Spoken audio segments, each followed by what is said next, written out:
The locals of Coldwater, Montana seldom spoke about the Mine Road incident. If someone pressed them, they looked away and muttered that the mountain swallowed what it wanted. Police records marked it as an unsolved missing persons case from 2009. Nothing more. But the footage recovered a decade later told a different story. The footage belonged to three college students, David Wright, Lena Torres, and Lucas Pike. They came to Coldwater in late October to film a short documentary. Their topic was the abandoned Silver Vein mine, closed after a collapse killed 6 workers in the late 80s.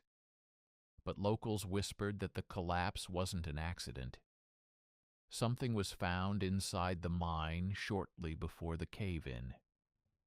Something that should never have been uncovered. The trio arrived on a fog-clogged afternoon.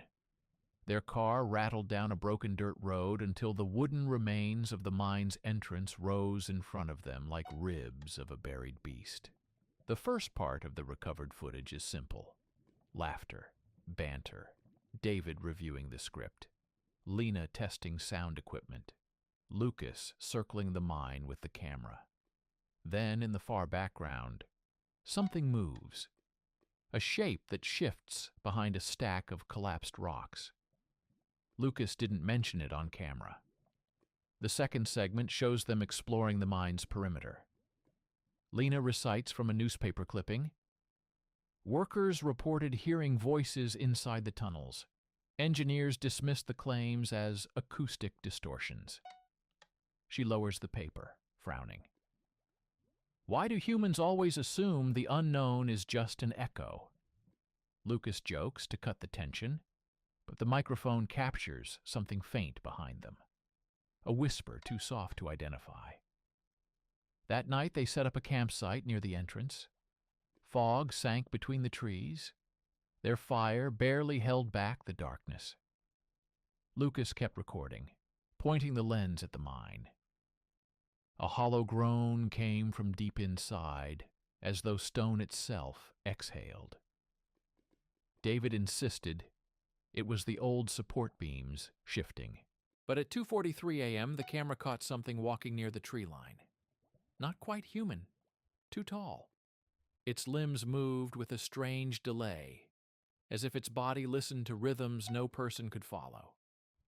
Lena woke first and froze. Her breath hitched. "David, someone's out there." David grabbed a flashlight. The beam shook in his hand. He moved toward the trees. The camera recorded the light sweeping across branches. Leaves rustled. A figure emerged for a heartbeat. Skin pale. Eyes unnaturally dark. Then gone. They argued quietly in the next clip. David wanted to continue the shoot. Lena wanted to leave. Lucas insisted that if something was happening here, they needed to capture it. Their stubbornness sealed their fate. The next morning they entered the mine. The tunnel swallowed light. Rusted rails snaked into the darkness. Water dripped rhythmically. Lucas filmed everything. The walls bulged where the collapse had occurred. David examined the damage, narrating for the documentary. Then the whispering began. At first it sounded like running water. Then it sharpened into fragmented words. "Help. Below." Lena clutched Lucas's arm. "That's not the echo of water." When they pushed deeper, the air thickened. Their flashlights dimmed. Something scraped along the wall. David knelt beside an old miner's helmet. Inside lay a clump of hair. Not from the 80s. Fresh. Lucas aimed the camera into a side tunnel. The lens trembled. Something moved there. The footage blurs, as if the camera struggles to focus. When it clears, something stands at the tunnel's end. A figure with the same proportions as a person, but wrong in ways the mind rejects.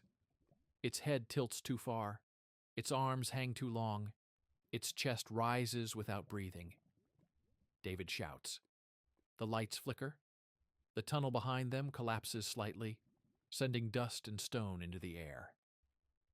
They run deeper, the only path open. The whispering grows louder. Not human. Not one voice. A chorus. The footage cuts abruptly. The next recovered clip shows them in a cavern, a huge one. Lanterns from the old days still hang from rusted chains. Beneath the cavern floor lies a shaft that drops into blackness. A cold draft rises from it. It carries a sound like distant weeping. David mutters, "This wasn't on any blueprint." Lena backs away from the shaft. "We need to get out." The chorus rises from below. The camera trembles violently as Lucas tries to hold it steady. A hand, made of something pale and dirt-smeared, clings to the shaft's rim. Another. Then a face emerges. No eyes. Only two pits that pulse faintly, like dying embers. Lena screams. David pulls her toward the tunnel. Lucas is last to turn. The camera catches the creature climbing out. Its limbs bend unnaturally. It moves in sharp, unpredictable motions. They sprint through the tunnels, the creature's dragging steps grinding behind them. Their flashlights flicker. Lena drops hers, plunging them deeper into darkness. The camera becomes their only light source. At one point, the creature speaks. Not in words. In fractured syllables arranged in ways that scrape against comprehension. They reach the entrance. Daylight bleeds in, but something blocks the exit. The tall, pale figure from the night before. Its head jerks slowly, as if recognizing them. Behind it, the trees sway despite the windless air. The recording ends here. The only other recovered fragment is 15 seconds long. The camera lies on the forest floor. The lens is cracked. The audio captures breathing. Then a dragging noise. Then Lena's voice, faint and trembling. "Tell them we didn't go willingly." A final whisper follows. The same chorus as in the mine. The authorities never found the 3 students. They sealed the mine again. Locals avoid the mountain after dark. Some nights, drivers on Coldwater Road swear they see pale figures near the tree line, watching silently. The wind on the mountain carries strange voices.